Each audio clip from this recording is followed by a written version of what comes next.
My favourite part of the entire week, apart from all the other bits, is the Friday Rumble. Let's introduce one half of she's Marianne Meed Ward. I'm a half person. You know, you're more than half a person. Wonderful to have you here. David Menz is off getting his artificial hips replaced or something. He is, yes. Ray Hurd in his place. Yeah. How are you, Ray? I'm very well. I feel smarter just sitting beside you. Yes. He's lovely.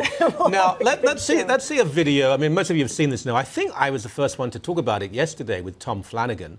But let's just, you may have seen this, the video I'm sure that he wished had never, ever, ever happened. Let's see it now, please.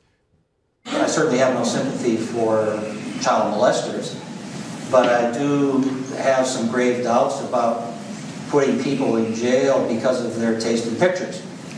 That's disgusting. You know, I don't look at these pictures.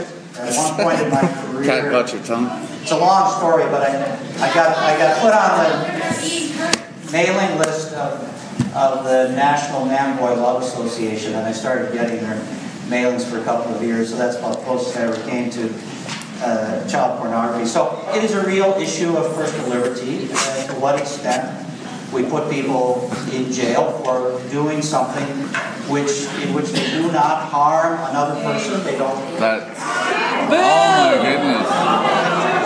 That's disgusting. OK, he's speaking to a bunch of idiots, frankly. This is University of Lethbridge. I've been there, actually, so I don't think I'll be taking that statement back.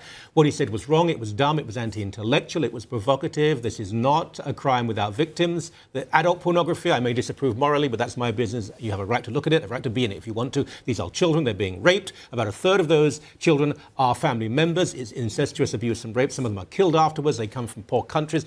Everything about it is wrong. However, let's begin with you, Ray. He's now lost his job at the university, effectively. CBC, Wild Rose. Is the punishment too harsh? I think it's a bit premature. I think that, as Felix Frankfurter said, even a dog deserves its day in court.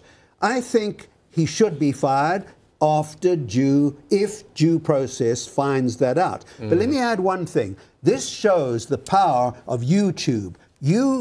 We are sitting here watching this now because of YouTube. Some student taped the whole thing and posted it on YouTube. It wasn't a scoop by any journalist. It was a scoop on YouTube. It was. Marianne? Well, what due process do you need when somebody comes right out and says, I don't think people should be put in jail for their taste in pictures? I mean, it's absolutely horrifying. He is standing there saying he doesn't have a problem with a criminal activity.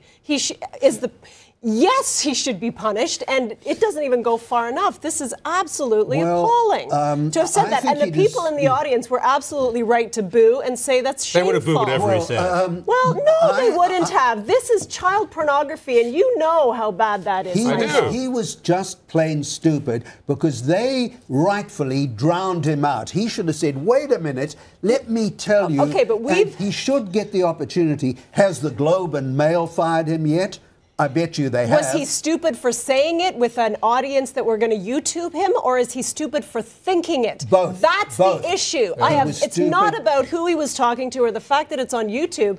It's the fact that he said it at all, for heaven's sake. No, it's the fact we know that he said it, or else he could have got away with that. Unless he had he wouldn't have gotten away with it very long. If I may, having spoken to some people who know, I've met Tom Flanagan, I don't know him.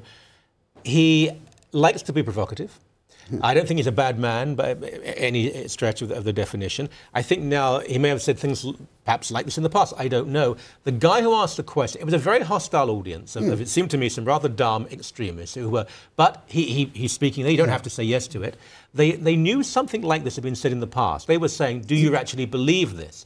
That he said this in the past? Okay, so then exactly, this is not a gotcha by this university crowd. This is his own view that he said he doesn't think people should be put in jail for their taste in pictures. I don't know how much more you could dehumanize and desensitize the real violence that is in that crime of child pornography than to call it that. I agree, but again, I'd like to hear his rationale, maybe the Globe and Mail as his last column that he writes for them will give him the opportunity. His apology, though, Ray, was pretty banal, and it was one of those not real apologies. Yeah. I probably misspoke. The words were maybe in the right order. If anyone is offended, he seems to be an extreme libertarian, but even a radical libertarian should understand if someone is being victimized, cannot give consent, is being raped, and child pornography can be nothing else. It involves a child who cannot ever agree to the act. He's minimizing a criminal activity against our most vulnerable population, our children. I agree, that's what he does, but I do think that he should be hauled before the university and charged, quote, charged, unquote, charged. He's about to retire. They've just said, don't come back. Or resign. We don't know if he's retired or he's resigned. I think 69 years. Look, but another case, and I have the note. Look, I don't rejoice in anyone's pain, and the man at 10 o'clock in the morning, everything was going right for him. Within 4 hours, he'd lost all of his jobs. And I think he said a stupid thing, and his views are appalling, but I'm not sure if it justifies the action. Gerald Hannon, do you remember him? Mm-hmm. He was a professor. He taught at Ryerson. Well, he might still be a professor. I don't know if he's still there. He worked as a male prostitute, which really, and the question you have to ask there is, good God, how do you make a living? Have you seen the guy? But that wasn't the issue. The issue was he had very eccentric, ambivalent, ambiguous views about what is so-called euphemistically intergenerational sex. He once said that a child-adult sex ring and a hockey school are very similar. Both involve a degree of risk and fun. That wasn't the only time he said it. When he lost his job at Ryerson, you then had his students and the chattering classes rallying round him. He was still employed by magazines such as Toronto Life. He was nominated for Journalism Awards. Is this a double standard? Is a man of the left, he's a victim, man of the right, we've got to pull him down? If he is counselling sex with between adults and children, it's wrong. Well, I'm not saying he was counselling. I'm saying that he made statements which were probably worse than Flanagan's. Probably were. I actually met the guy. Despicable character, and I'll have to tell you this, the students and faculty rallied around his stinking standard because there is a double standard, but that doesn't excuse what Flanagan said. Absolutely. What it shows is the double standard in Canadian academia, especially at Ryerson University. Well, there needs to be one standard, and that's protecting our children. I agree with you. When we come back, we'll talk about bullying and the Supreme Court and freedom and lots of things like that. Don't go away. More of the rumble. There's so much to talk about. We had an interview yesterday with one of the lawyers. With all due respect to you, my friend, with all due respect, I have received so many messages today. One of the lawyers for a group intervening on the Watcott case at the Supreme Court, and really, and I hate to do this because he's a very nice man, but if these are the lawyers intervening to defend freedom, no wonder we keep losing these cases because... guys, you know the case. Bill Watcott, this is a very troubled person. And whenever I say this, the extremists say, oh, you're giving in to the other side. No, I'm a moral conservative. But Bill Watcott is not a good champion of moral conservatism. He says extreme and deliberately hurtful things about gay people. But he gave these leaflets out 12 years ago. Nothing has happened. No damage was done. Ignore him. Just ignore him. But it went to the Supreme Court, and they've effectively said, we will decide what you can say. We'll decide what is hateful. Well, there's some people who believe that the Supreme Court has deconstructed the Charter of Rights and Freedoms with this ruling. It's a very complicated ruling. Basically, it says justice is what we say is justice. And it's flawed, it's ambiguous. But why does a Canadian cross the road, Michael?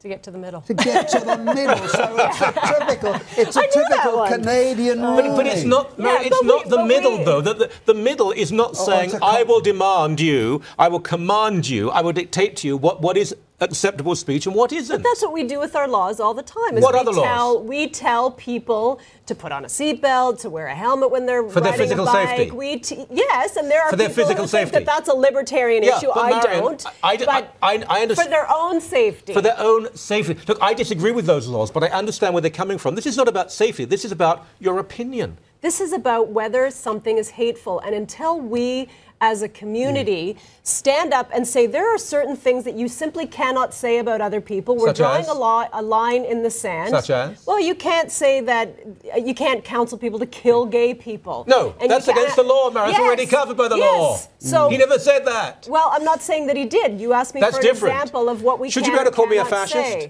Should you be able to call me a fascist and a Nazi?